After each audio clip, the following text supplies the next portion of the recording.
Je vous ai dit la dernière fois que pour progresser dans la vie chrétienne, il est indispensable de trouver tous les jours un certain temps, qui peut n'être que 10 minutes ou un quart d'heure pour les débutants, mais qui devra devenir une demi-heure ou une heure, que j'ai appelé le temps de l'oraison quotidienne, pendant lequel on se retire de toute autre occupation et préoccupation pour le passer dans le seul à seul intérieur de notre âme avec Dieu. Cela peut avoir lieu à n'importe quel moment de la journée, en n'importe quel lieu. La seule chose essentielle est de ne jamais laisser passer les 24 heures sans y avoir placé ce temps quotidien de l'oraison. À cela, beaucoup de personnes objectent, mais je suis incapable de rester pendant une demi-heure ou une heure l'esprit occupé de Dieu.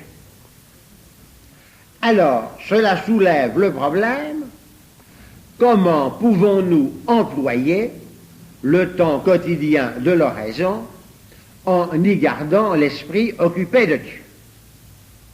Et nous allons voir qu'il y a 4 manières pour garder l'esprit occupé de Dieu pendant le temps quotidien de l'oraison. La première manière, c'est la récitation ou la lecture de formules de prière qui nous amènent à orienter notre esprit vers Dieu. Cela suppose, bien entendu, que l'on pense à ce qu'on dit, car si c'était dit machinalement, en pensant à autre chose, alors ce ne serait pas du tout une prière. Mais si on pense à ce qu'on dit, ces formules de prière servent à orienter notre esprit vers Dieu. Je ferai sur ce que je viens de dire une seule réserve, c'est la récitation du rosaire, où bien sûr on ne peut pas être attentif à toutes les paroles prononcées, donc la récitation elle-même peut être machinale, du moment que pendant ce temps, l'esprit est occupé à méditer ou à contempler les mystères du rosaire. Alors, concernant cet emploi de formules de prière, le problème qui se pose est le choix de ces formules. Une primauté certaine et inconditionnelle est à donner aux formules de prière qui sont tirées de l'Écriture sainte, car l'Écriture sainte, qui est la parole de Dieu, est particulièrement propre à nous mettre en prière, à nous faire prier, et les formules de prière dont Dieu est l'auteur sont évidemment les meilleures. Celle qui passe avant tout autre, c'est évidemment le Notre Père, parce qu'elle a été donnée par Jésus-Christ lui-même, mais toutes les formules de prière qui se trouvent dans l'Écriture sainte nous sont données par Dieu et sont par là excellentes. Ensuite, nous trouverons les formules de prière tirées de la liturgie. Je vous ferai remarquer d'ailleurs que la plus grande partie de la liturgie est tirée de l'Écriture sainte. L'Église a découpé l'Écriture sainte en petits morceaux destinés à nous mettre en prière, à appliquer notre esprit à la prière, suivant la succession des fêtes. Mais même les formules liturgiques qui ne sont pas tirées de l'Écriture sainte ont une valeur incomparable pour nous faire prier, parce que la liturgie est la prière officielle et publique de l'Église, et que nous y prions de la prière même de l'Église.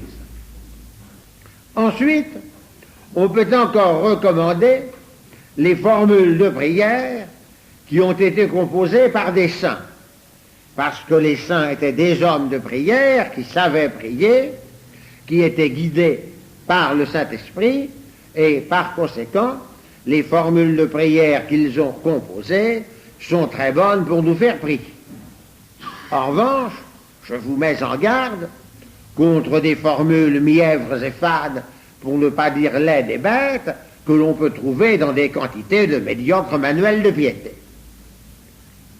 La seconde manière d'employer le temps quotidien de l'oraison en y gardant l'esprit occupé de Dieu, c'est ce qu'on appelle la lecture spirituelle. Et cela consiste à lire un texte qui oriente notre esprit vers Dieu. Cette lecture spirituelle est un moyen fondamental d'oraison pour la plupart des débutants qui seraient incapables de garder leur esprit orienté vers Dieu sans y être aidés par un texte. Quand un débutant vient vous dire « je suis incapable de rester une demi-heure ou une heure l'esprit occupé de Dieu », il faut 9 fois sur 10 lui répondre « prenez une lecture ». Prenez un texte qui orientera votre esprit vers Dieu. Concernant cette lecture spirituelle, 2 points sont à préciser. Le premier est que la lecture n'est ici qu'un moyen pour orienter notre esprit vers Dieu. Alors, si ce que nous lisons engendre en nous la méditation, c'est-à-dire un enchaînement d'images, de sentiments, de pensées concernant Dieu, ou à plus forte raison, si ce que nous lisons engendre en nous la contemplation, c'est-à-dire de demeurer l'âme totalement absorbée dans un regard d'amour fixé sur Dieu. À ce moment-là, le but est atteint, qui est d'avoir l'esprit orienté vers Dieu, et à ce moment-là, il faut arrêter la lecture. Parce que la lecture n'était qu'un moyen, il faut alors l'arrêter pour se livrer à la méditation ou à la contemplation.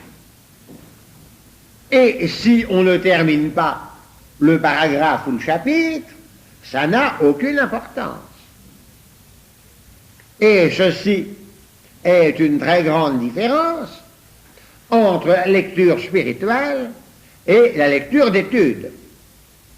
Car quand on lit pour étudier, on s'est en général fixé un programme d'études et on veut alors, tel jour à tel moment de la journée, avoir lu et étudié tel paragraphe ou tel chapitre. Mais dans la lecture spirituelle, comme la lecture n'est qu'un moyen, ça n'a aucune importance si on n'achève pas le paragraphe ou le chapitre. Il peut même arriver qu'il suffise d'avoir lu une phrase pour être introduit par elle dans la méditation ou dans la contemplation. Eh bien, ce jour-là, on n'aura lu qu'une phrase, ça n'a aucune importance. Le second point à préciser concernant la lecture spirituelle, c'est le choix du texte à prendre pour la lecture spirituelle. Alors, là encore, il y a une primauté absolue et inconditionnelle pour le texte de l'Écriture sainte, qui est la parole même de Dieu. Parce que l'Écriture sainte est la parole de Dieu, elle a une efficacité à nul autre comparable pour nous mettre en prière. Et cela pour 2 raisons. La première, quand nous lisons un texte autre que celui de l'Écriture sainte, ce texte nous atteint seulement de l'extérieur. Tandis que quand nous lisons l'Écriture sainte, en même temps que le texte nous atteint de l'extérieur, la parole de Dieu est agissante à l'intérieur de notre âme pour nous faire prier. La seconde raison, c'est que la prière est un dialogue avec Dieu.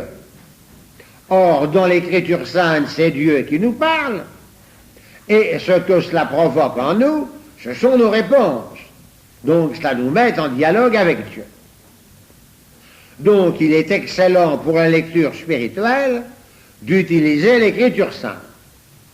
Concernant l'Ancien Testament, c'est à vous à choisir les passages qui vous portent le plus à la prière.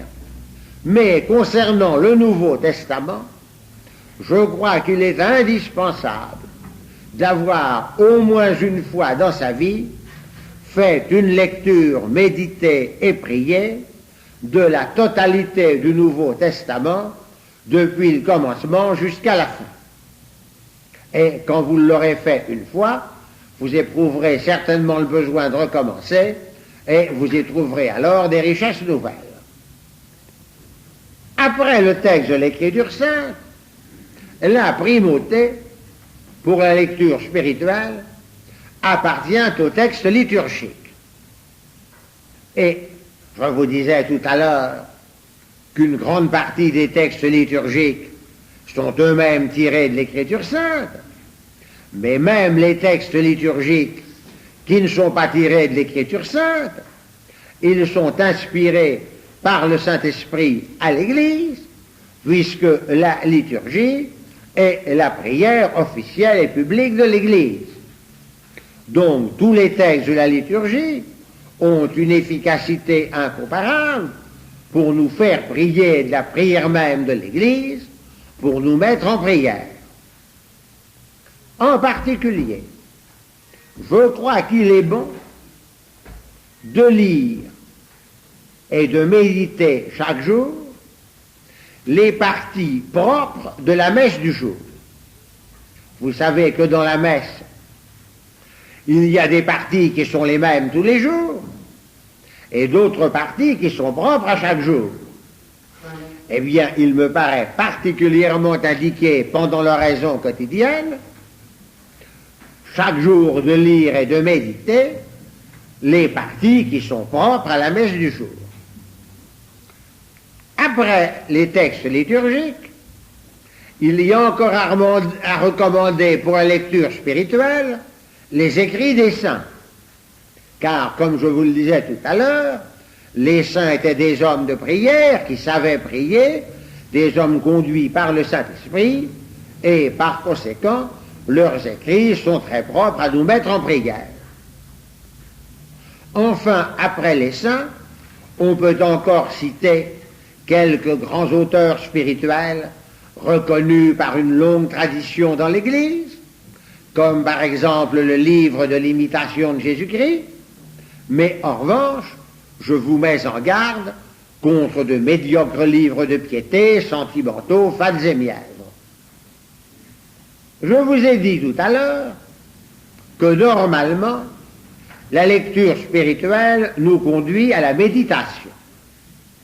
Et voici en effet le troisième moyen d'employer le temps quotidien de l'oraison en y gardant l'esprit occupé de Dieu, c'est la méditation qui est un enchaînement d'images, de sentiments, de pensées concernant Dieu.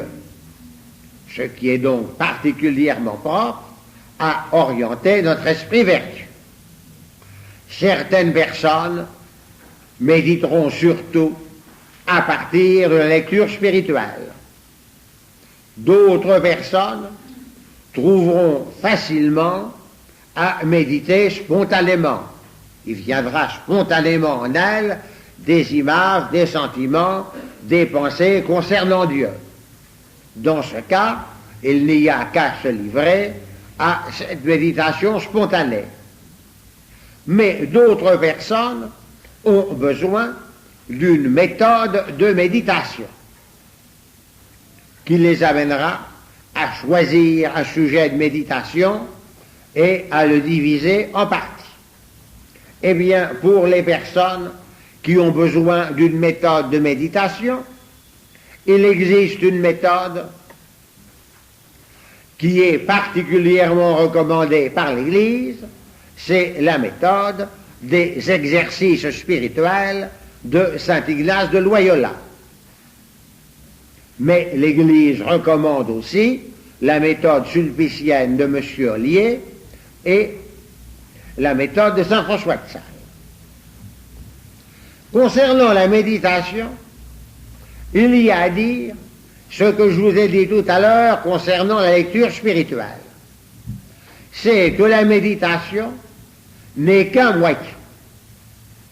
Alors, si la méditation nous amène à la contemplation, qui est la forme parfaite de la prière, c'est-à-dire à demeurer totalement absorbé dans un regard d'amour fixé sur Dieu, à ce moment-là, il faut interrompre la méditation qui n'était qu'un moyen pour se livrer à la contemplation qui est la forme parfaite de la prière. Et à supposer qu'on avait préparé un plan de méditation, ça n'a aucune importance qu'on ne l'ait pas achevé, puisque ce n'était là qu'un moyen. Et ce que je viens de dire là m'amène à vous parler du quatrième moyen d'employer le temps quotidien de l'oraison, qui est la contemplation. La contemplation a lieu quand cesse l'enchaînement des images, des sentiments et des pensées, et que l'âme demeure intérieurement immobile et silencieuse, arrêtée et absorbée dans un regard intérieur d'amour fixé sur Dieu. C'est alors la forme parfaite de la prière, pour laquelle toutes les autres ne sont que des moyens. Et par conséquent, quand cette contemplation nous est donnée, il faut interrompre tout le reste pour s'y livrer et s'y abandonner entièrement. Pour vous aider à saisir ce qu'est la contemplation, je vais vous donner deux exemples. Premier exemple, le curé d'Ars avait remarqué un paysan qui restait dans l'église pendant des heures, immobile et silencieux, à regarder le tabernacle. Alors un jour, le curé d'Ars l'aborde et lui dit « Qu'est-ce que vous faites donc là ?» Et le paysan répond en lui montrant le tabernacle « Je le regarde et il me regarde. » Ce paysan était en contemplation. Le second exemple est raconté par Saint Bernard, qui a été abordé un jour par une bergère qui lui a dit « Je voudrais que vous m'appreniez à prier, car j'ai beau essayer, je suis incapable de prier. » Alors Saint Bernard lui répond « Mais puisque vous avez essayé, qu'est-ce que vous avez fait quand vous avez essayé ?» Et la bergère lui répond « Eh bien, quand je me réveille, je commence à réciter un Notre Père. Mais quand j'ai dit Notre Père, j'entre dans un tel émerveillement à la pensée que Dieu est notre Père, que je demeure dans cet émerveillement toute la journée et que je ne peux jamais achever la récitation de la prière. » Elle se croyait incapable de prier alors qu'elle était la journée entière en contemplation, c'est-à-dire dans la forme parfaite de la prière. Mais la contemplation, nous ne pouvons pas y parvenir nous-mêmes par nos efforts. C'est le Saint-Esprit qui nous la donnera quand il nous jugera suffisamment prêts. Ce qui dépend de nous, c'est de persévérer dans la lecture spirituelle et dans la méditation. Et si nous y persévérons avec suffisamment d'assiduité, un jour viendra où le Saint-Esprit nous donnera la contemplation, mais nous n'y arriverons pas par nous-mêmes, c'est Dieu qui en est le maître. Alors voilà donc, récitation ou lecture de formules de prière, lecture spirituelle, méditation et contemplation, les quatre possibilités pour employer le temps quotidien de l'oraison en y gardant notre esprit orienté vers Dieu.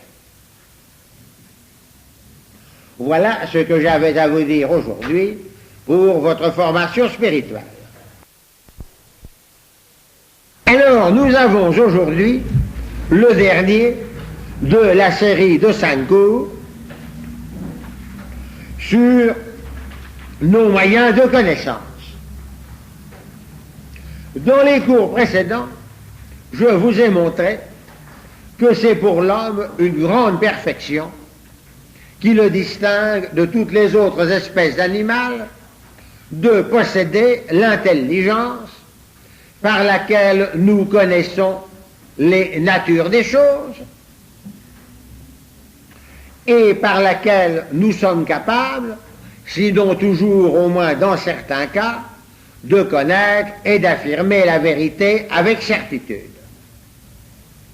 Mais si l'intelligence est une grande perfection pour l'homme, il reste que l'intelligence humaine est une intelligence limitée. Et pour terminer l'étude de l'intelligence, nous avons à voir aujourd'hui les limites de l'intelligence humaine.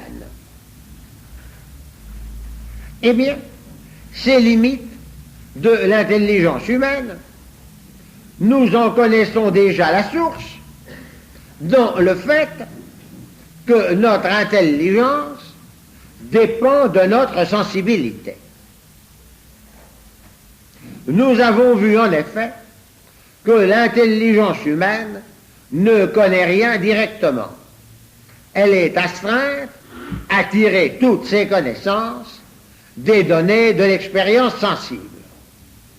Et cette dépendance de l'expérience sensible constitue évidemment une limite pour l'intelligence humaine. Cela entraîne que tout ce qui ne peut pas être atteint par l'expérience sensible est inconcevable pour notre intelligence qui ne peut s'en faire aucune idée et constitue pour elle une obscurité totale, ce qu'on appelle un mystère. En particulier, s'il existe des réalités immatérielles ou spirituelles. Quand je dis s'il existe, ce n'est pas parce que j'en doute, mais c'est parce qu'au point du cours où j'en suis, je n'ai pas encore démontré l'existence de réalités immatérielles ou spirituelles. Eh bien, s'il existe des réalités immatérielles ou spirituelles, comme elles ne peuvent pas être objet d'expériences sensibles, notre intelligence ne peut s'en faire aucune idée et elle constitue pour notre intelligence une obscurité totale, un mystère impénétrable. Cela est ce qu'on pourrait appeler l'obscurité d'en haut, de ce qui est au-dessus de nous et nous dépasse. Mais il y a à envisager aussi une autre obscurité.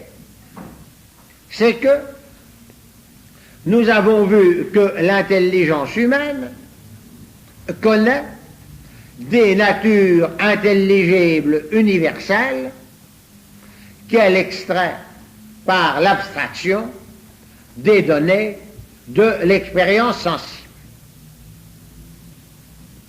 Mais en connaissant des natures intelligibles universelles, nous connaissons certains éléments d'intelligibilité, certains aspects intelligibles des choses. Mais notre intelligence n'atteint pas l'être individuel dans son individualité elle-même. Nous sommes au contact de l'être individuel par l'expérience sensible, mais cette expérience sensible n'en atteint que les caractères sensibles. Et l'intelligence découvre dans l'être individuel certaines natures intelligibles universelles. Par exemple, dans cet individu qui s'appelle Pierre, par l'idée d'homme, je découvre sa nature humaine. Par l'idée de Brun, je découvre la pigmentation brune de son système pileux. Par l'idée de sanguin, je découvre un aspect de son tempérament physiologique. Par l'idée de coléreux, je découvre un aspect de son caractère psychologique. Par l'idée de musicien, je découvre son aptitude à la musique. Et bien sûr, plus je multiplie ainsi les idées que j'ai sur Pierre, plus je connais Pierre, je le connais davantage. Il reste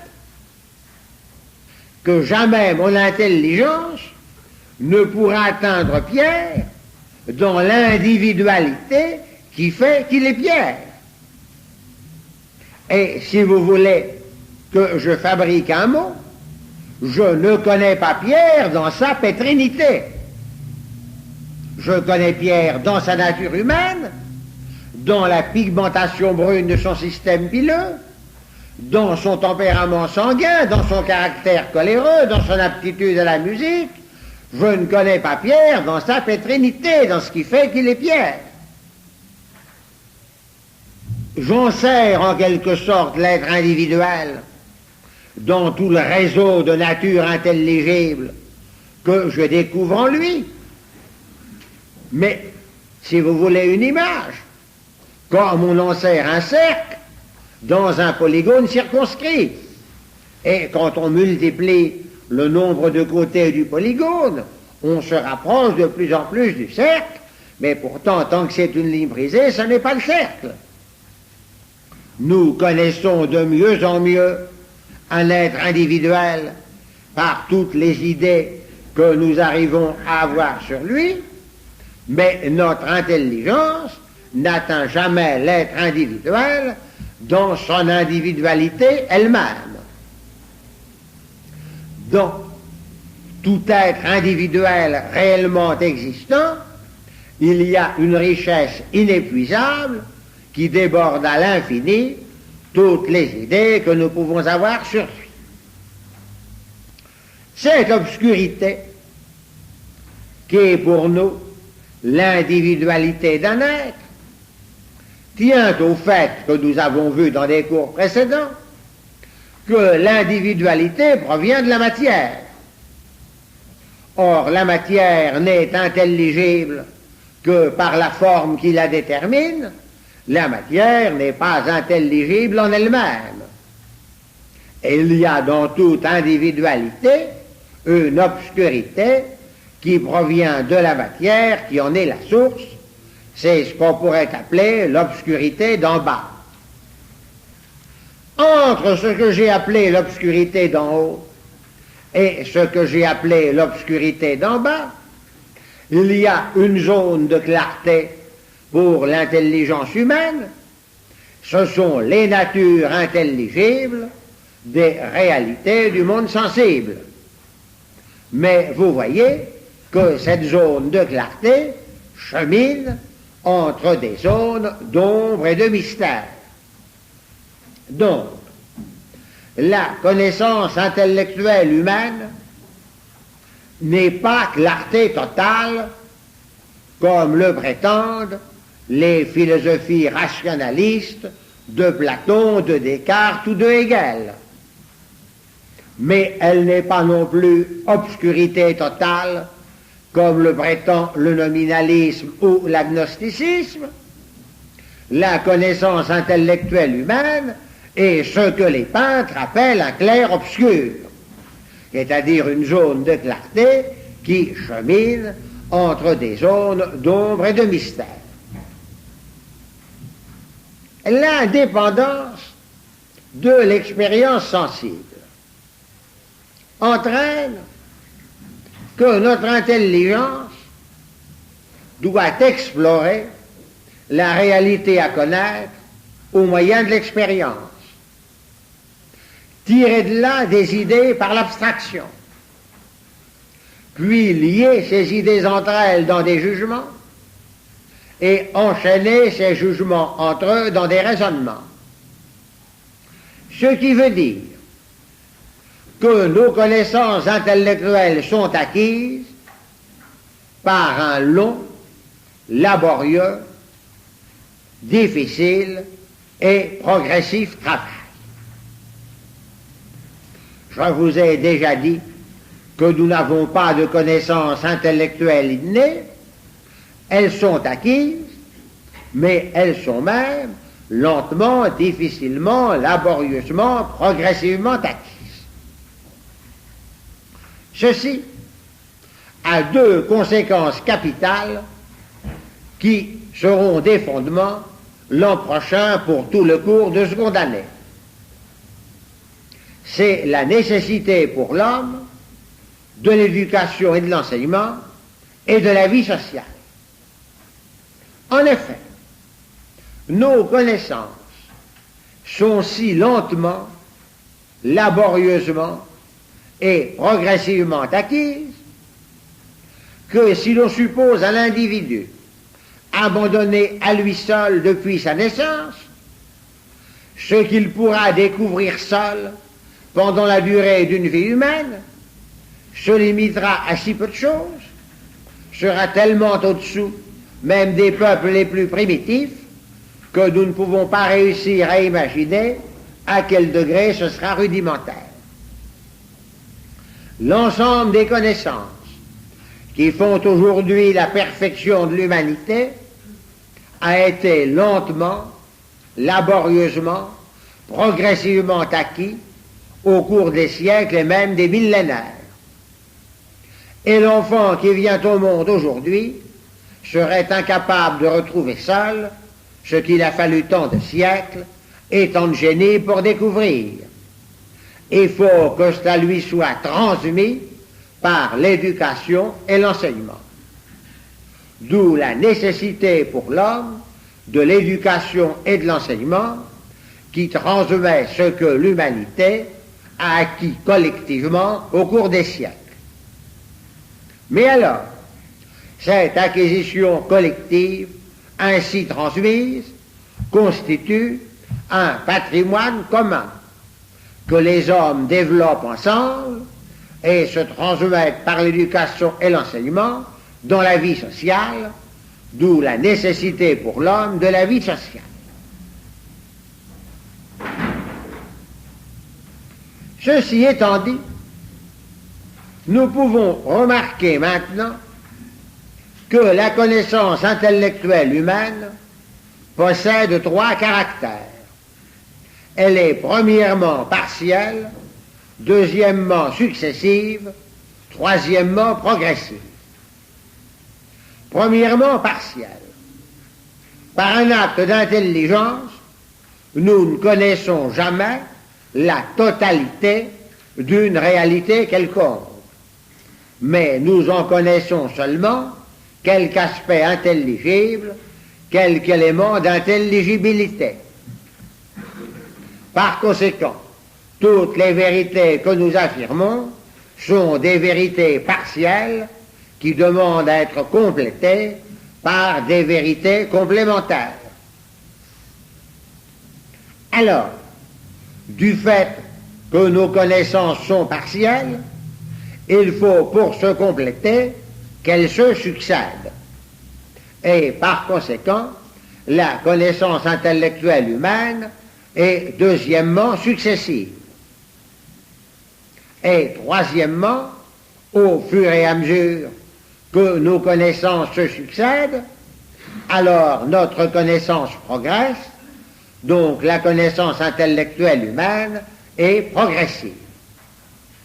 Donc, la connaissance intellectuelle humaine est premièrement partielle, deuxièmement successive, troisièmement progressive.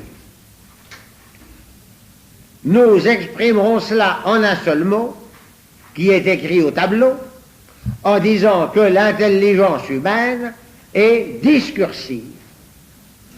Le mot vient de discours. Et en effet, notre connaissance intellectuelle s'exprime dans le discours. Or, nous trouvons dans le discours les trois caractères que nous venons d'indiquer. D'abord, le discours est partiel. Chaque phrase n'est qu'une partie de la totalité du discours. ce serait bien commode pour l'enseignement si on pouvait tout dire en une seule phrase. Mais c'est impossible. Chaque phrase est partielle, elle n'est qu'une partie du discours. Et dans le discours, les phrases se succèdent. Le discours est successif. Et au fur et à mesure que les phrases s'y succèdent, le discours avance, il est progressif. Donc, nous pouvons bien caractériser l'intelligence humaine en disant qu'elle est discursive.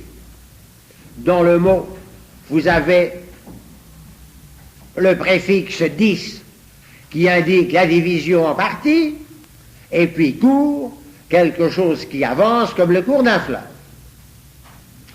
Dire que l'intelligence humaine est discursive et dire qu'elle n'est pas intuitive, si on donne au mot intuition son sens philosophique précis, qui veut dire saisir en un seul acte d'intelligence la totalité de quelque chose, cela, l'intelligence humaine n'en est jamais capable.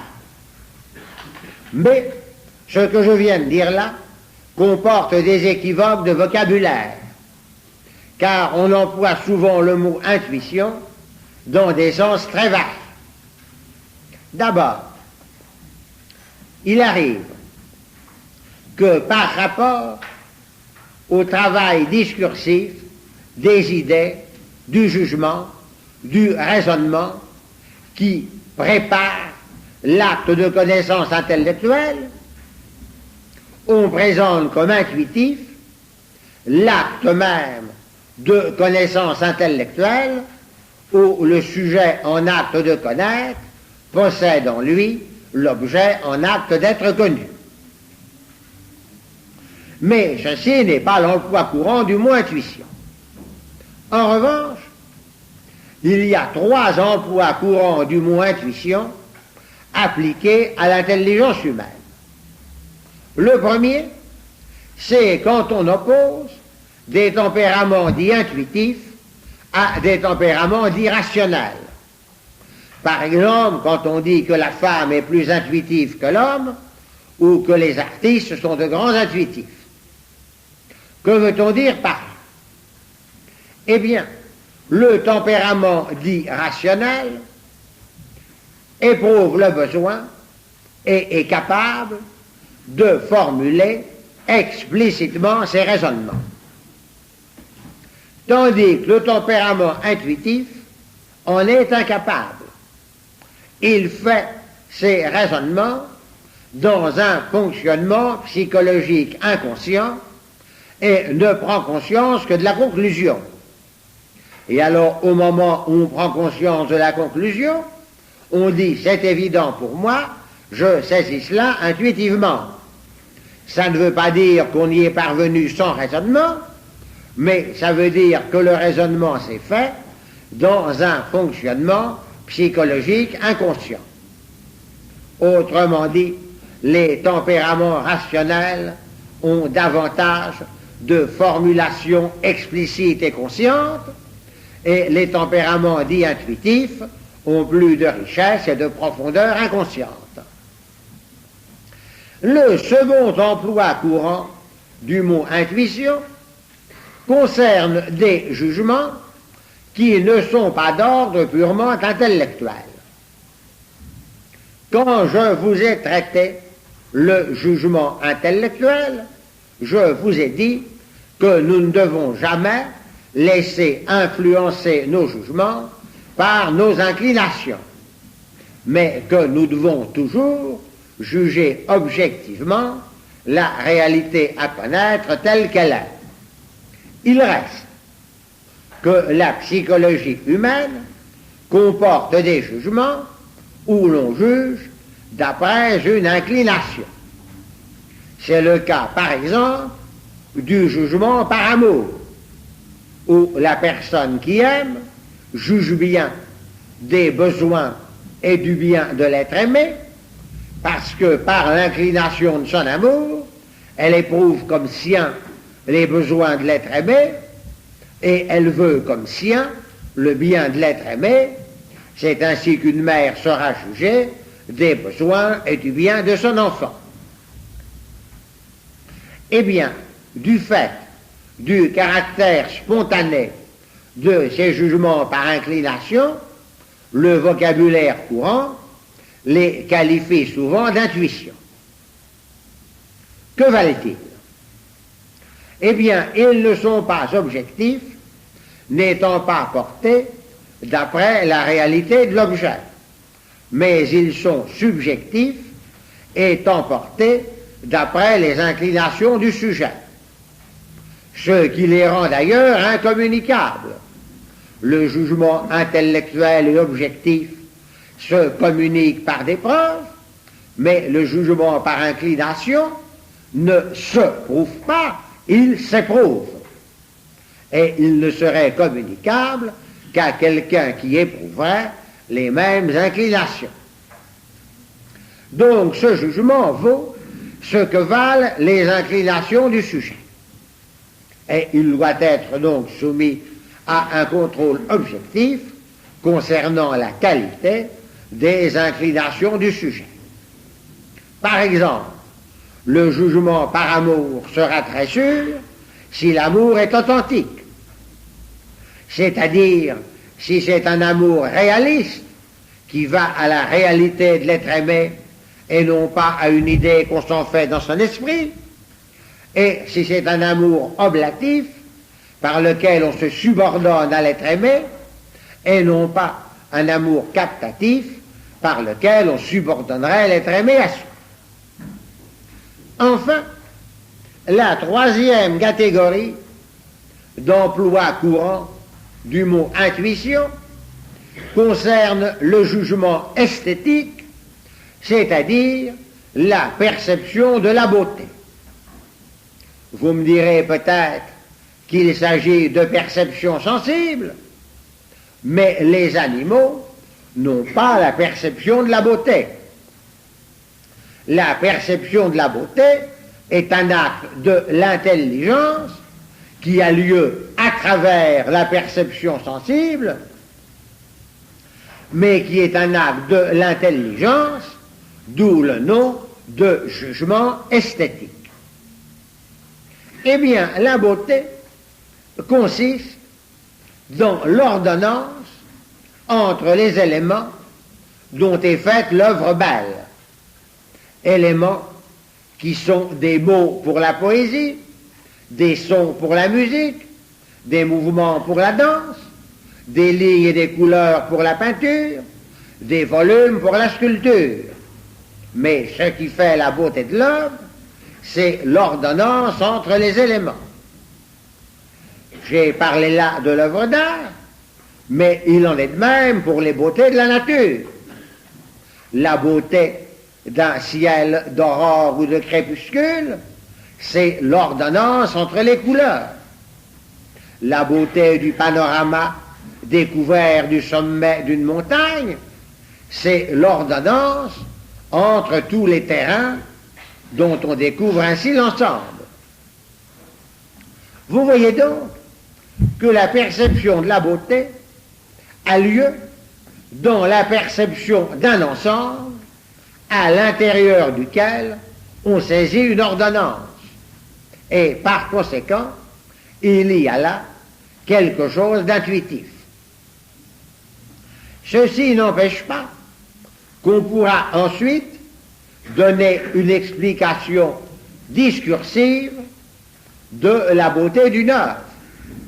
C'est ce que fera le professeur qui fait un cours sur l'œuvre ou le critique qui écrit sur elle un article ou un livre. Mais pour donner cette explication discursive de la beauté d'une œuvre, il faut d'abord avoir eu, au contact de cette œuvre, la perception intuitive de sa beauté. Quelqu'un qui n'a pas eu d'emblée cette perception intuitive pourra, en écoutant un cours qui explique l'œuvre, ou en lisant un livre qui explique l'œuvre, arriver au terme à en percevoir la beauté. Mais quelle qu'ait été la préparation d'ordre discursif, il faut, au moment où ait lieu la perception de la beauté, qu'elle ait lieu intuitivement, de la part de l'artiste qui crée l'œuvre. Et il peut y avoir des préparations discursives, mais au moment où l'œuvre est conçue dans son ensemble, il y a une saisie de l'ensemble de l'œuvre qui est intuitive. Et quant à l'amateur, lecteur, spectateur ou auditeur, la perception de la beauté le fera entrer en communion avec la conception de l'artiste. Donc on peut encore employer le mot d'intuition pour qualifier le jugement esthétique. Voilà les différents emplois du mot intuition applicables à l'intelligence humaine. Mais si on entendait par intuition saisir en un seul acte d'intelligence la totalité de quelque chose, il faut dire, comme je viens de le faire, que l'intelligence humaine n'est pas capable d'intuition en ce sens du mot, parce que l'intelligence humaine est discursive. Le caractère discursif de l'intelligence humaine entraîne des conséquences. La première est la nécessité, puisque nos connaissances sont partielles et successives, de conserver en nous nos connaissances. C'est donc la nécessité de la science dont je vous ai parlé dans des cours précédents, qui est la conservation de nos connaissances.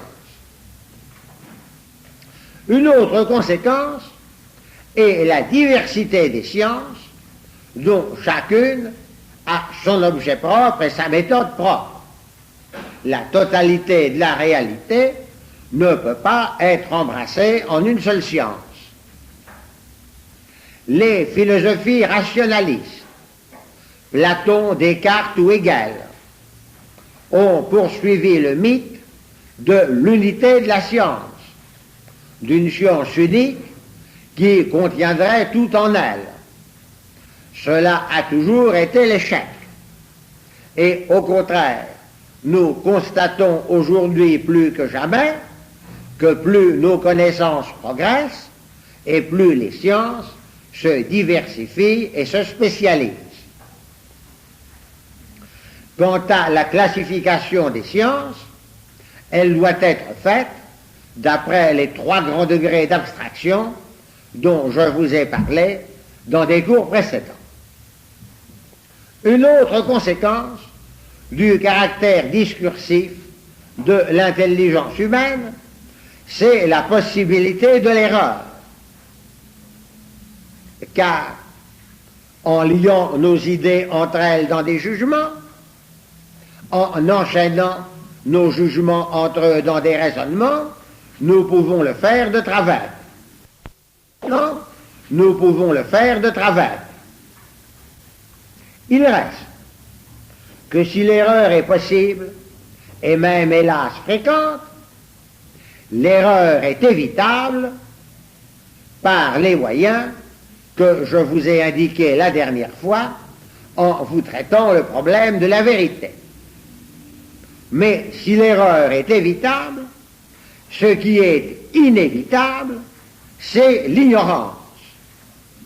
Car du fait que nos connaissances sont progressivement acquises, il nous restera toujours beaucoup à acquérir, beaucoup à découvrir, et par conséquent, nous ignorons toujours beaucoup plus que nous ne connaissons. Ce sont en général ceux qui connaissent très peu de choses qui s'imaginent tout connaître. Mais plus nos connaissances progressent et plus nous découvrons l'étendue de notre ignorance. C'est comme la clarté d'une lampe, plus elle avance loin, plus elle détermine des zones d'ombre étendues. Il y a donc 2 écueils à éviter. Le premier, c'est l'écueil de l'agnosticisme que nous avons réfuté la dernière fois, qui prétend qu'on ne connaît rien. Nous avons vu que nous connaissons vraiment quelque chose et qu'il y a des affirmations certaines. Mais l'écueil opposé, c'est de croire qu'on connaît tout. La vérité est intermédiaire, c'est que nous connaissons vraiment quelque chose, mais peu de choses par rapport à tout ce que nous ignorons et à tout ce qui nous reste à connaître. La richesse inépuisable de la réalité à connaître aura toujours des aspects nouveaux à nous découvrir. C'est la parole fameuse d'Hamlet, il y a plus de choses dans le ciel et sur la terre que ne peut en tenir toute notre philosophie. Et par conséquent, quand nous tenons des vérités certaines, nous devons les affirmer, mais en sachant que ce sont des vérités partielles et qu'elles doivent être complétées par des vérités complémentaires.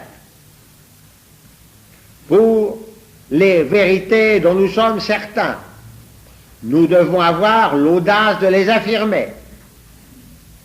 Mais soyons prudents avant de nier quelque chose, car ce que nous aurions tendance à nier est peut-être une vérité complémentaire des vérités que nous avons vues.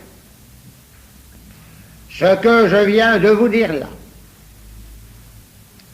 entraîne cette conséquence qu'il faut garder notre intelligence toujours ouverte et disponible pour découvrir du nouveau. Et ceci revient à garder notre jeunesse intellectuelle. Il ne dépend pas de nous de garder la jeunesse de corps et d'âge, mais il ne faut pas confondre le vieillissement psychologique avec le vieillissement corporel, car il y a des hommes qui sont encore jeunes de corps et d'âge et qui sont déjà psychologiquement des vieillards, et il y a des hommes qui sont très âgés de corps et d'âge et qui restent psychologiquement très jeunes. Alors, qu'est-ce que c'est que le vieillissement psychologique? Quand on ne réfléchit pas, on serait porté à répondre, c'est quand les facultés sont diminuées. Eh bien non, car il y a des hommes qui sont psychologiquement des vieillards et qui pourtant conservent intégralement tout l'acquis. Mais ils sont des vieillards parce qu'ils sont enfermés, emprisonnés, figés, sclérosés dans l'acquis et qui sont devenus incapables d'accueillir et de découvrir du nouveau. C'est pour cela qu'ils sont incapables de comprendre les jeunes, parce que la jeunesse apporte avec elle quelque chose de nouveau. Donc, le vieillissement psychologique, c'est l'incapacité à découvrir du nouveau. Eh bien, nous pouvons éviter ce vieillissement psychologique, ça dépend de nous de l'éviter, si nous avons l'attitude que je viens de vous indiquer, garder notre intelligence toujours ouverte et disponible pour découvrir du nouveau. Ce qui suppose la docilité au réel, qui aura toujours à nous instruire, car, comme je vous l'ai dit, la richesse inépuisable de la réalité à connaître aura toujours des aspects nouveaux à découvrir.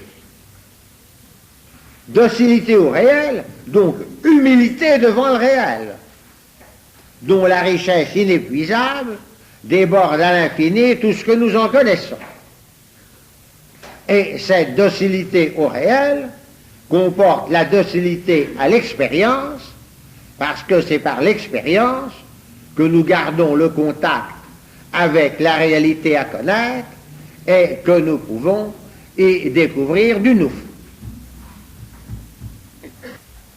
Eh bien, le grand obstacle pour l'attitude d'esprit que je viens de préconiser, c'est le systématisme. Voici en quoi il consiste. L'intelligence humaine ne peut pas commencer par l'erreur. Elle commence toujours par voir quelque chose de vrai, c'est-à-dire par connaître un aspect du réel. Mais quand on a ainsi découvert un aspect du réel, si on prétend alors tout connaître par là, que la réalité se réduit à cela, et alors tout expliquer par là, on bâtit un système. C'est le systématisme. Et on sera alors inévitablement conduit à méconnaître d'autres aspects complémentaires du réel et à tomber par là dans l'erreur. Et là est la source intellectuelle la plus fréquente de l'erreur. Je dis source intellectuelle car il y a des sources extra-intellectuelles de l'erreur quand on est aveuglé par l'orgueil ou par la passion.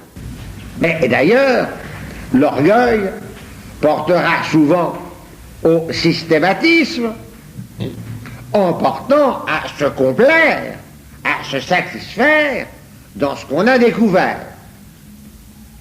Mais il y a une source proprement intellectuelle de l'erreur, c'est le systématisme. Et ceci vous explique l'opposition des systèmes philosophiques à travers l'histoire de la philosophie.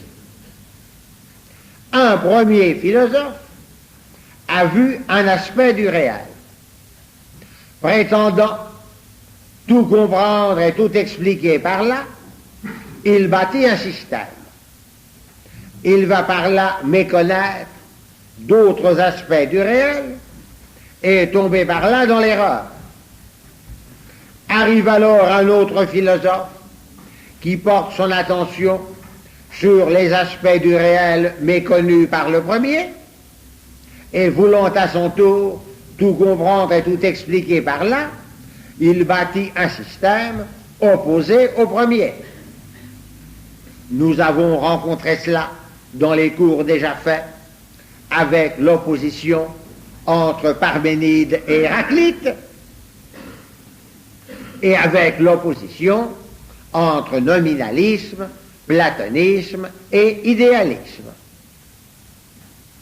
Peut-être me direz-vous qu'on ne rencontre cela qu'en philosophie, mais qu'on ne le rencontre pas dans les sciences mathématiques et expérimentales.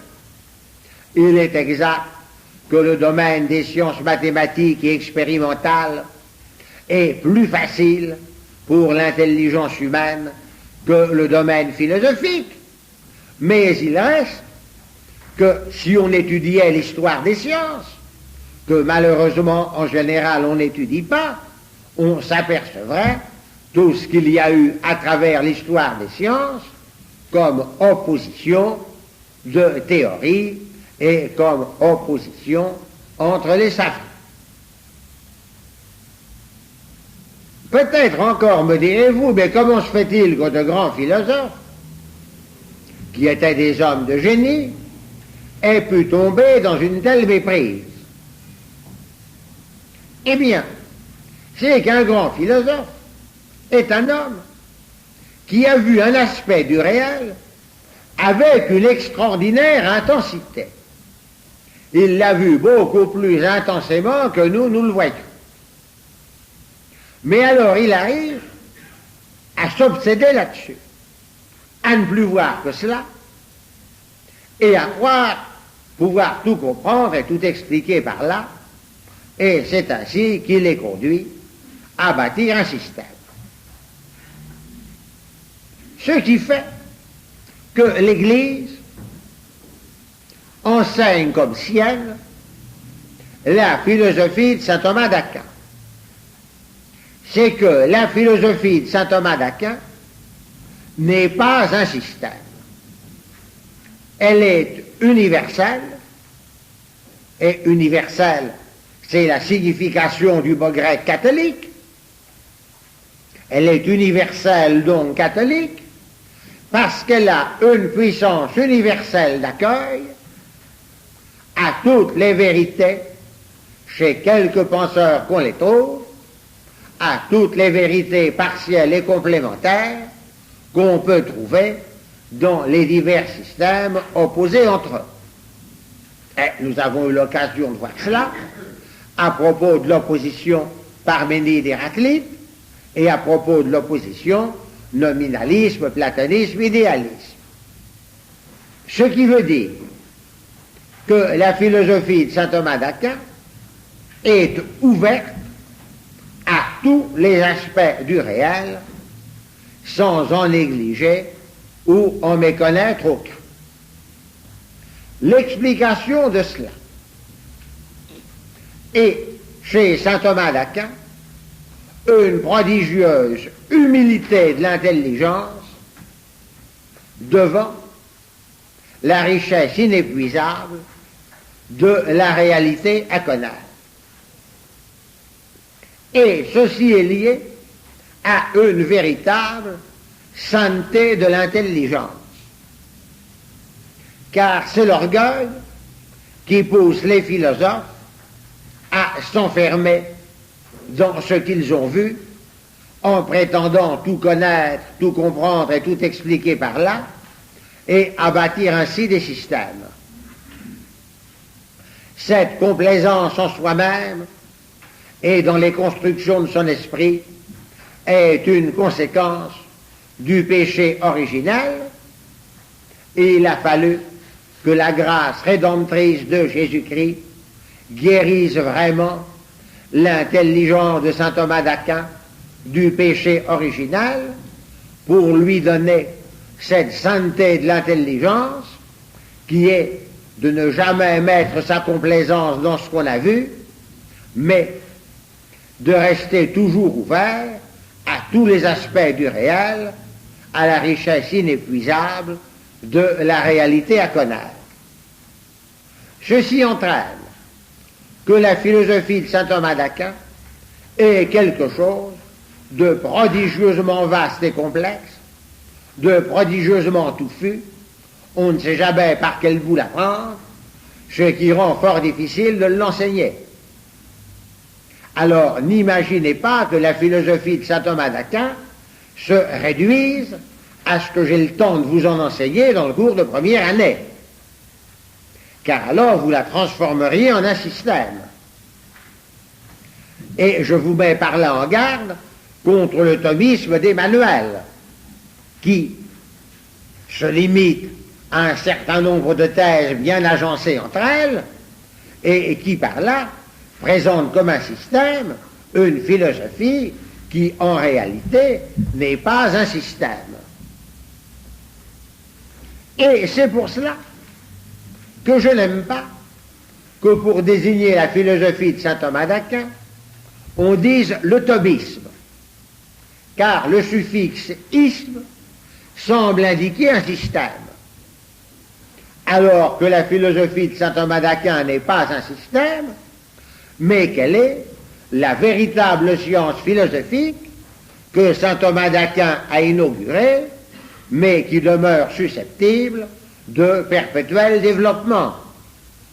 On n'appelle pas la chimie le lavoisiérisme parce qu'elle a été fondée par Lavoisier, ni la physiologie le claude-bernardisme parce qu'elle a été fondée par Claude Bernard. Ce que saint Thomas d'Aquin a fondé, c'est la véritable science philosophique qui, comme toute science authentique, demeure susceptible, au-delà de ce que saint Thomas d'Aquin a eu le temps de faire lui-même, susceptible de perpétuel développement. Un système est terminé à la mort de son fondateur. Mais la philosophie fondée par saint Thomas d'Aquin, parce qu'elle est la véritable philosophie, est susceptible de perpétuel accroissement et développement.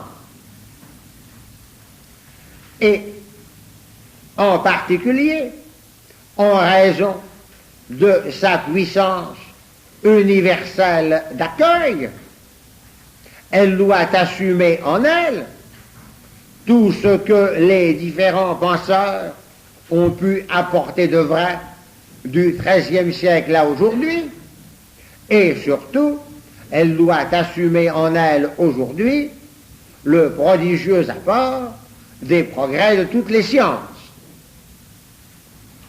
La philosophie de saint Thomas d'Aquin n'est pas une barrière qui nous arrêterait à ce que saint Thomas d'Aquin a eu le temps d'écrire de son vivant. Elle est une lumière et un phare pour éclairer de perpétuels développements de la pensée humaine, et en particulier pour éclairer tout l'apport de tous les progrès de toutes les sciences. Ceci a été d'ailleurs fort bien compris par les disciples de saint Thomas d'Aquin en notre siècle. Par exemple, quel est le premier penseur catholique qui a été ouvert à aimer et à accueillir avec amour les formes les plus d'avant-garde de la poésie et de l'art contemporain? C'est Jacques Maritain, fidèle disciple de saint Thomas d'Aquin. Quel est le premier penseur catholique qui a su accueillir, assumer, intégrer à la pensée chrétienne l'apport scientifique de l'œuvre de Freud? C'est Roland d'Albiez, élève de Jacques Maritain et fidèle disciple de saint Thomas d'Aquin. Quel est le premier penseur catholique qui a eu le souci d'accueillir tout ce qu'il y a de vrai dans les philosophies de l'Inde et tout ce qu'il y a d'authentiquement religieux dans les religions de l'Inde? C'est Olivier Lacombe, élève de Jacques Maritain et fidèle disciple de saint Thomas d'Aquin. Et ce dernier exemple permet de répondre à ceux qui disent « mais la philosophie de saint Thomas d'Aquin, c'est quelque chose de latin, d'occidental, et ça nous ferme à l'apport des civilisations de l'Asie et de l'Afrique. » Eh bien non, la philosophie de saint Thomas d'Aquin a sa puissance universelle d'accueil vis-à-vis de tout l'apport authentique des civilisations de l'Asie et de l'Afrique. Voilà donc ce que j'avais à vous dire à propos des ravages du systématisme dans le domaine de la philosophie. Mais le systématisme fait aussi des ravages dans le domaine pratique. Par exemple, concernant la connaissance des êtres humains à qui nous avons affaire. Dans les premiers contacts qu'on a avec une personne, on remarque un aspect de son caractère. Si à ce moment-là, on prétend connaître complètement cette personne, tout expliquer d'elle par là, on réduit la richesse inépuisable d'un être humain qui aura toujours des aspects nouveaux à nous découvrir à une idée qu'on s'en fait dans son esprit, à une étiquette qu'on lui applique, peut-être à une fiche qu'on mettra dans un fichier. Et on se condamne par là à ne jamais connaître davantage cette personne, car pour la connaître davantage, il faudrait découvrir d'elle des aspects complémentaires de ceux qu'on en connaît, et pour cela, il faudrait continuer à la regarder avec un œil jeune et neuf. Par exemple, que de professeurs qui se sont condamnés à ne jamais bien connaître un élève et à ne jamais lui faire réellement du bien, parce que dès la première quinzaine de l'année scolaire, ils l'ont classé une fois pour toutes dans leur esprit. Et par exemple, ils lui ont accolé l'étiquette paresseux. Eh bien, c'est peut-être vrai que cet élève est paresseux, mais il n'est pas que paresseux. Il est autre chose aussi qu'il faudrait découvrir. Et en particulier, il a sûrement des qualités. Et il faudrait découvrir ces qualités pour s'appuyer sur elles, pour combattre sa paresse. Et puis, il faudrait savoir en quoi il est paresseux, car il est paresseux pour certaines choses et pas pour d'autres. Et il faudrait savoir pourquoi il est paresseux. Donc, il faudrait continuer à l'observer et à l'étudier.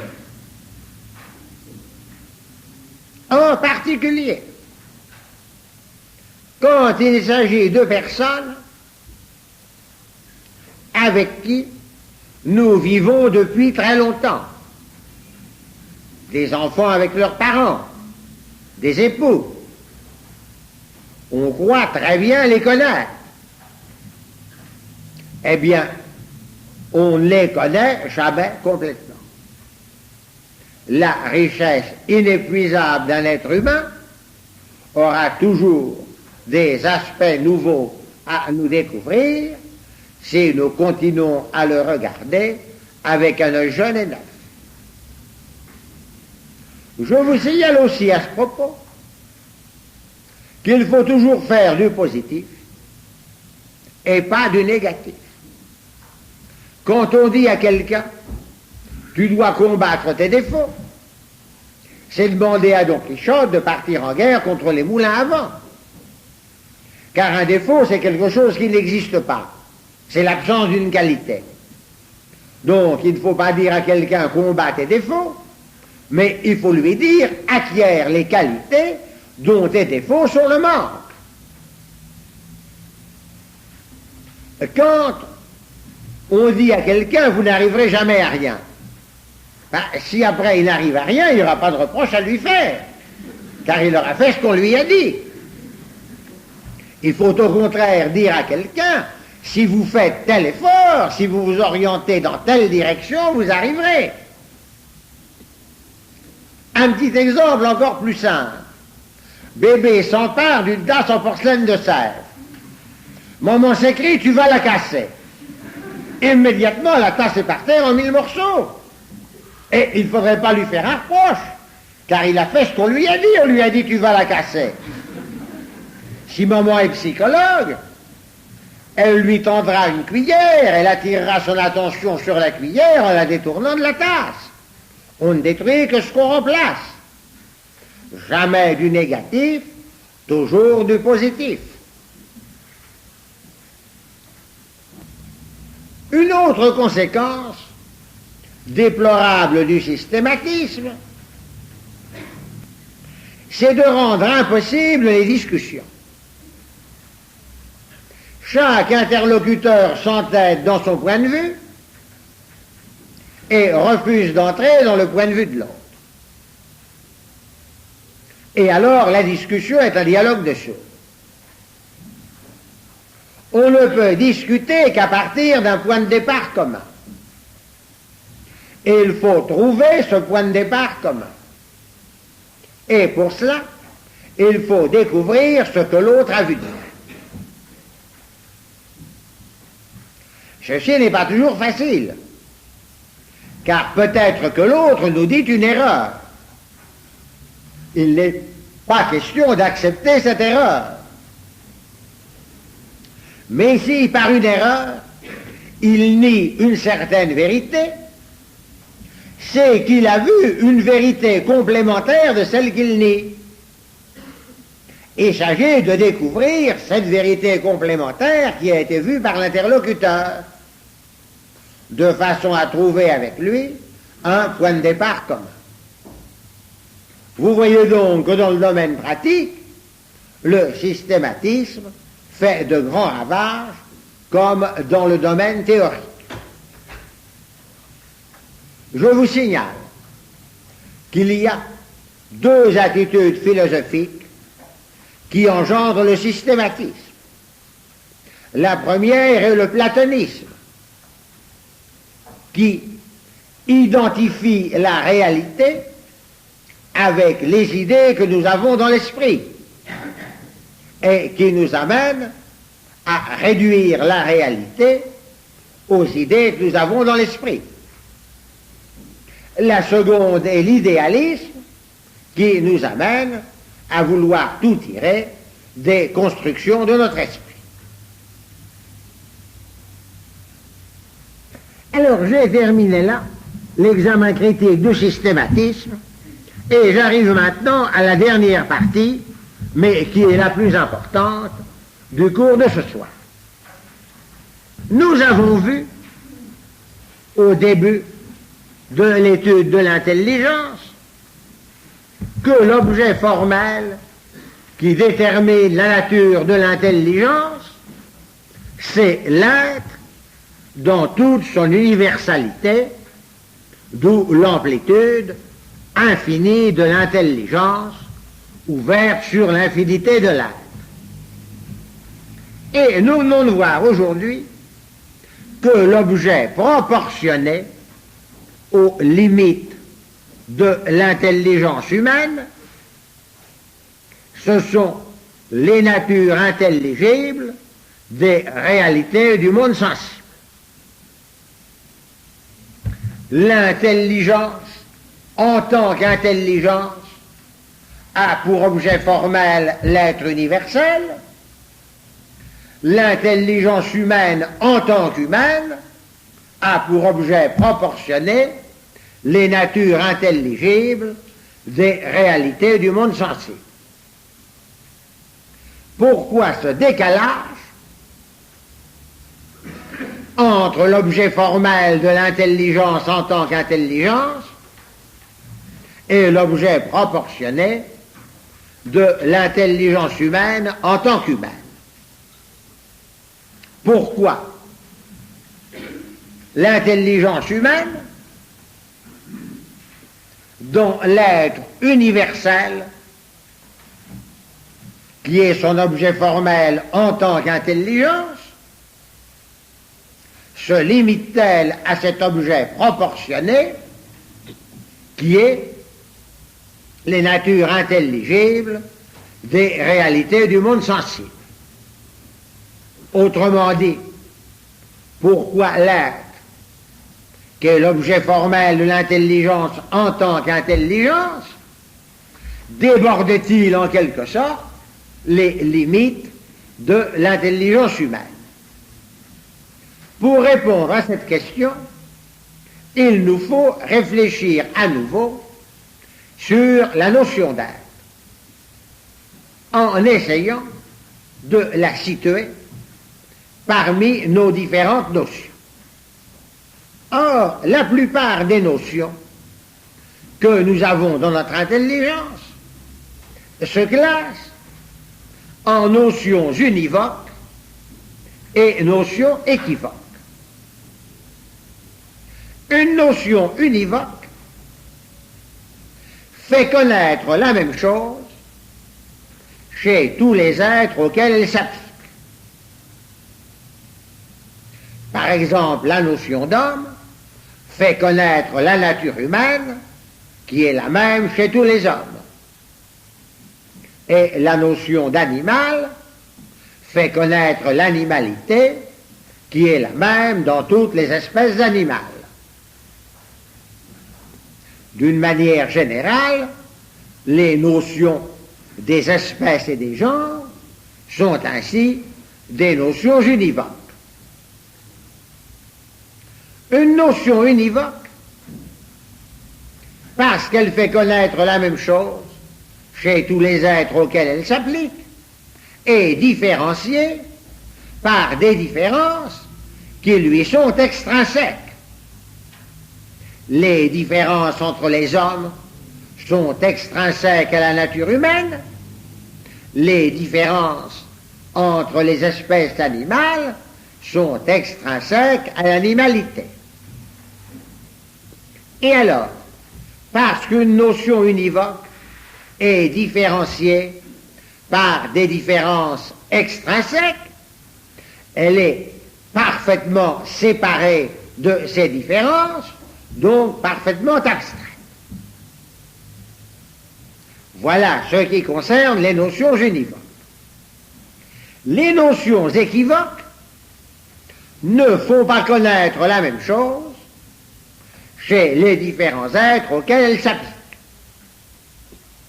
Par exemple, la notion de royauté, quand je dis que Louis XIV était roi de France, et quand je dis que le lion est le roi des animaux. La notion de royauté désigne un pouvoir de gouvernement quand je dis que Louis XIV était roi de France, et je ne peux pas attribuer au lion ce pouvoir de gouvernement sur l'ensemble des animaux. Toutes les métaphores sont ainsi des notions équivoques. Alors on se pose le problème, l'être est-il univoque ou l'être est-il équivoque? Premièrement, l'être n'est pas univoque, car l'être n'est pas le même chez les différents êtres. L'être de la substance, qui a en elle de quoi exister, n'est pas la même chose que l'être de l'accident, qui ne peut exister que de l'être de la substance qui en est le sujet. L'être en acte qui est actuellement existant n'est pas la même chose que l'être en puissance qui n'est qu'une possibilité d'existence.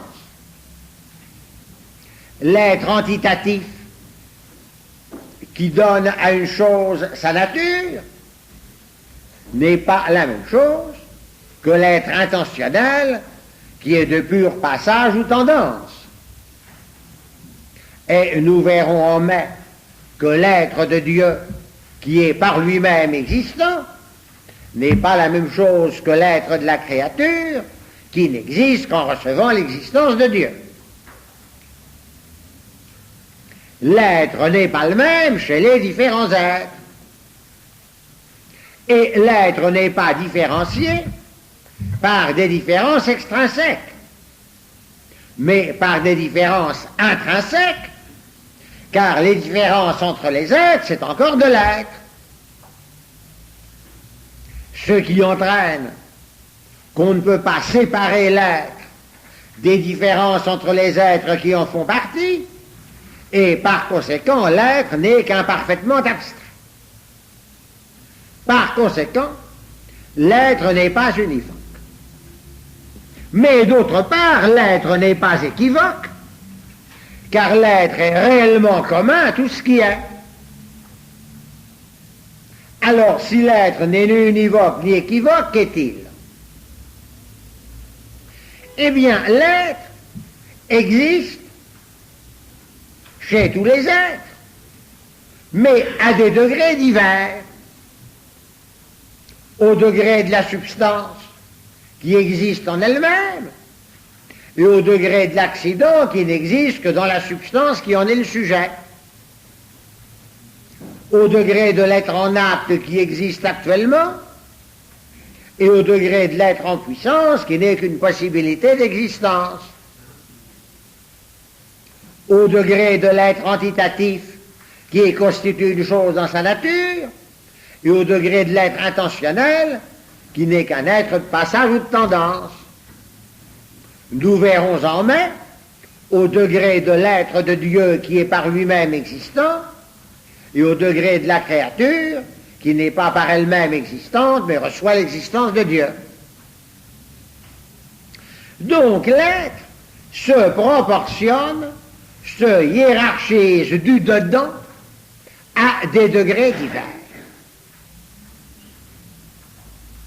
L'être inclut en lui d'exister à différents degrés, sous différentes formes. Et c'est ce que l'on exprime en disant que l'être est analogue. L'être n'est pas univoquement commun, mais analogiquement commun à tout ce qui est, car il se proportionne dans les différents êtres à des degrés divers.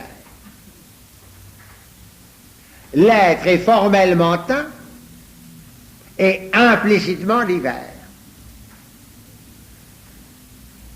Il y a dans l'unité de l'être la diversité interne de ces degrés.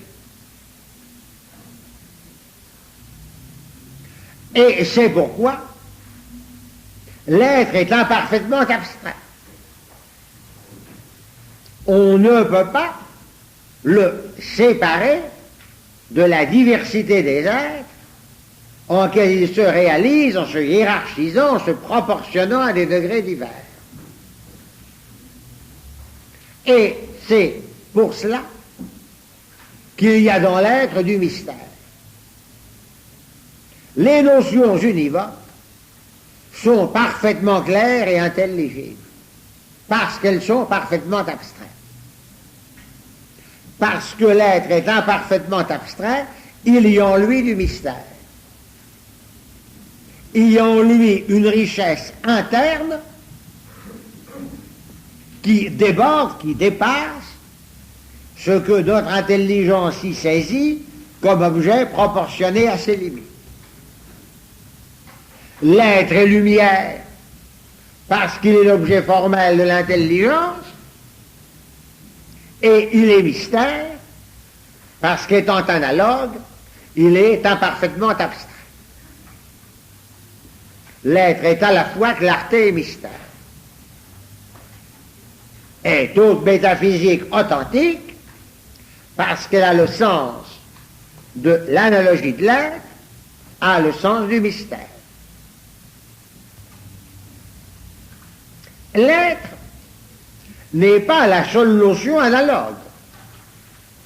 Sont aussi analogues les notions qui accompagnent l'être et qu'on appelle transcendantales parce qu'elles transcendent les différences entre les êtres, comme les notions de vérité et de bonté. Par exemple, la bonté, c'est l'être en tant qu'il est objet d'une inclination. Eh bien, la bonté n'est pas la même en tout ce qui est bon.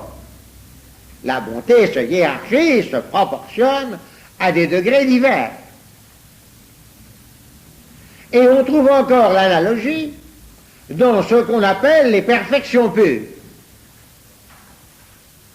Il y a des perfections dont la nature comporte une limite. Par exemple, l'animalité est une perfection.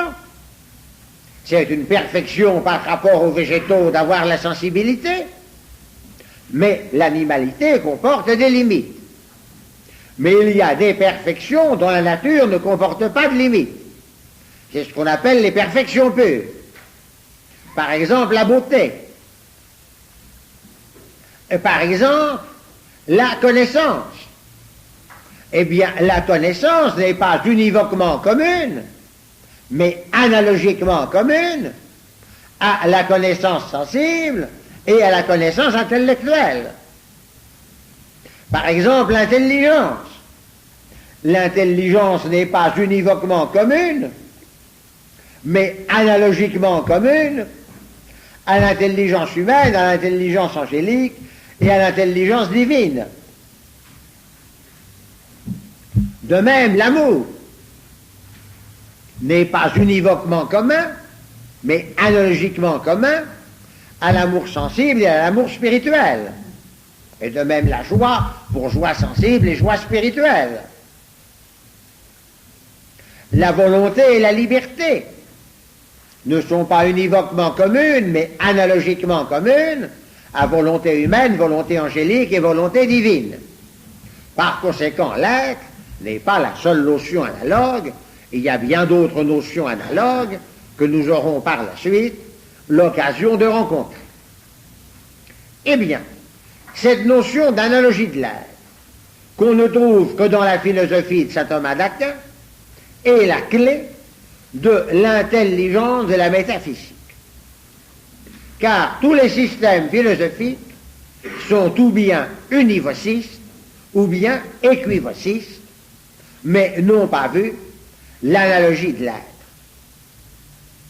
Les systèmes univocistes voient l'unité entre les choses, mais ça les porte à tout confondre. Les systèmes équivocistes voient les diversités entre les choses, mais ça les porte à tout séparer. Seule la philosophie de saint Thomas d'Aquin est capable d'unir sans confondre et de distinguer sans séparer, parce qu'elle a la notion de l'analogie de l'être. De même que certaines philosophies ne voient dans l'être que sa clarté, d'autres n'y voient que son obscurité, mais la philosophie de saint Thomas d'Aquin, parce qu'elle a la notion de l'analogie de l'être, a vu que l'être est à la fois lumière et mystère. En critiquant le nominalisme, nous avons vu qu'il y a des natures intelligibles, donc des structures intelligibles de la réalité. Mais l'écueil du platonisme a été de réduire la réalité à ces structures intelligibles. Or, ce qu'ont vu d'autres philosophies, il y a dans la réalité une surabondance, une luxuriance, un foisonnement qui dépasse et déborde de toutes parts ces structures intelligibles perméables à notre intelligence. Par ces structures intelligibles, la réalité est clarté pour notre intelligence. Par sa surabondance, sa luxuriance, son foisonnement, elle est mystère. Certaines philosophies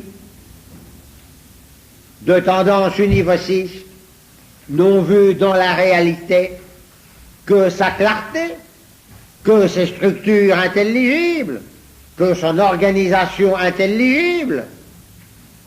D'autres philosophies n'ont vu dans la réalité que sa surabondance, sa luxuriance, son foisonnement,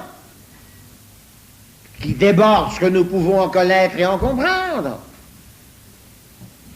La philosophie de saint Thomas d'Aquin, parce qu'elle a la notion de l'analogie de l'être, a été capable de saisir à la fois, d'une part, les structures intelligibles du réel, par lesquelles il est saisissable par notre intelligence, et en même temps cette surabondance, cette luxuriance, ce foisonnement, qui en déborde toutes les structures intelligibles. Et ainsi, vous voyez bien que la notion d'analogie de l'être est la clé de toute la métaphysique. Nous avons terminé l'étude de l'intelligence humaine.